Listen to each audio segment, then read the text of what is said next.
Hello there.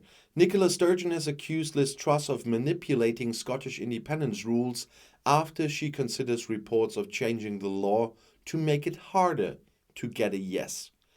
According to the Sunday Times, her plan would involve the UK government introducing a referendum bill that would statute that more than half of the entire Scottish electorate, rather than the majority of electors, would have to vote to leave the union before secession was allowed. Does it make the Brexit referendum invalid, by the way? The First Minister said the plan, which is reportedly being studied by Ms. Truss' team, amounts to changing the basic rules of democracy to prevent the UK from dissolving. The newspaper said the plan would also require more than a year of evidence that at least 60% of Scottish voters wanted a new referendum on independence before the UK government would even consider allowing one. The proposal would make it significantly more difficult for future yes campaigns to win, as the bar for constitutional change would be higher than the 2014 Scottish independence referendum and the 2016 Brexit vote. In 2014, when 45% voted for Scottish independence and 55% against, 85% of voters took part. Had the proposed new approach been used at the time, the yes side would have needed more than 500,000 additional votes to win.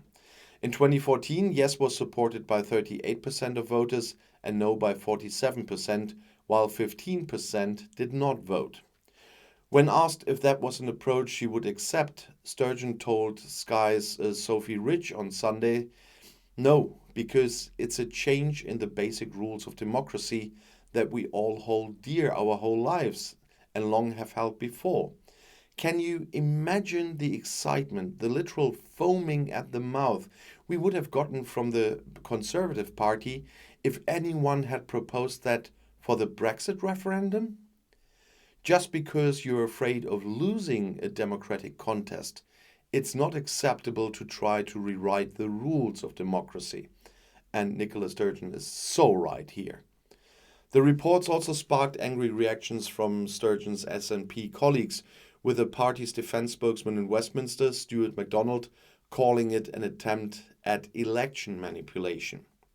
And SNP MP John Nicholson said the move indicated that UK ministers now know the yes will win.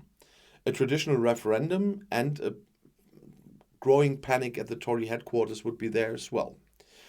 Ms. Sturgeon wants to hold IndyRef 2 next October, but whether or not that happens depends on a Supreme Court decision on whether Holyrood has the power to legislate for a referendum, with a hearing due next month. And this is still a totally dodgy move by this Tory government if they do that. And I'll see you in my next video. I'll be back.